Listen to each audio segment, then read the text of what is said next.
So a breaking development that has just taken place of that cabinet meeting that was underway at the Prime Minister's residence at 7 Lok Kalyan Marg has just concluded, and you had senior top leaders of the government there who were present at this meeting, and there have been several policy decision reviews that have been taking place because viewers, right now you have the model code of conduct that is in place after the Election Commission had announced the dates for elections.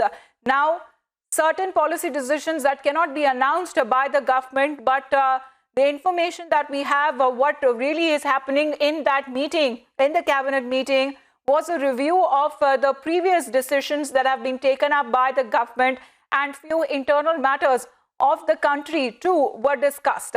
Himanshu हमारे साथ इसी बड़ी खबर पर जुड़ रहे हैं। हिमांशु, जरा बता सकते हैं कि क्या कुछ मुद्दे थे, एजेंडा थे जो इस कैबिनेट मीटिंग में उठाए गए?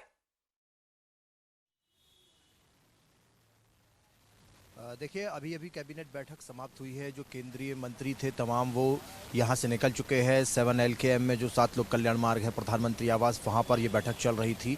सूत्रों द्वारा ये जानकारी मिली, अभी पूरी तरह से क्लियर नहीं हो पाया है कि बैठक के मुद्दे क्या क्या रहे हैं, लेकिन सूत्रों द्वारा ये जानकारी मिल रही है कि चुनाव डिक्लेयर होने के बाद में एक बार कैबिनेट बैठक ज़रूर होती है। चुनाव के पहले और चुनाव के लिए संबंधित जो खर्चे होते हैं और तमाम बातें होती हैं, उसको लेकर एक चुनाव आयोग की तरफ से कैबिनेट में जो नोट दिया जाता है उसको लेकर ये बैठक होती है। तो फिलहाल यही जानकारी सामने निकल कर आ रही है कि जो अब चुनाव होगा और चुनाव से संबंधित जो भी खर्चे होंगे और चुनाव आचार संहिता लगने के बाद में, चूंकि पब्लिक इंटरेस्ट का कोई डिसीजन नहीं लिया जा सकता है, लेकिन चुनाव आयोग के द्वारा चुनाव में खर्च होने वाली जो राशि है और चुनाव में लगने वाला जो सामान है और जो जिस तरीके की व्यवस्थाएं होती हैं, उन व्यवस्थाओं को लेकर एक बार जब भी आम चुनाव होता है तो जो प्रेजेंट की गवर्नमेंट होती है, उसकी जो कैबिनेट होती है, उसकी एक बैठक होती ही है। तो ये वही बैठक थी कैबिनेट की, और इस बैठक के बाद में अब चुनाव आयोग के हाथों में सारी चीज़ें चली गई, सारी व्यवस्थाएं जा चुकी हैं।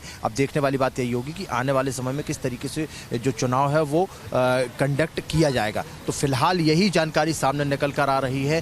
बाकी जो एजेंडा क्या रहा होगा, पॉलिटिकली यदि कोई बात हुई होगी तो फिलहाल वो जानकारी अभी सामने नहीं आई है, लेकिन LKM में बैठक समाप्त हो चुकी है। लगातार हर हफ्ते ये कैबिनेट मीटिंग हो सके, जहां तक अगर जितने भी नए पॉलिसी डिसीजंस वो तो नहीं ले पाएंगे, लेकिन जितने प्रीवियस रिव्यू अगर कर पाए सरकार तो वो लगातार करते रहेंगे जब तक इलेक्शंस नहीं होते।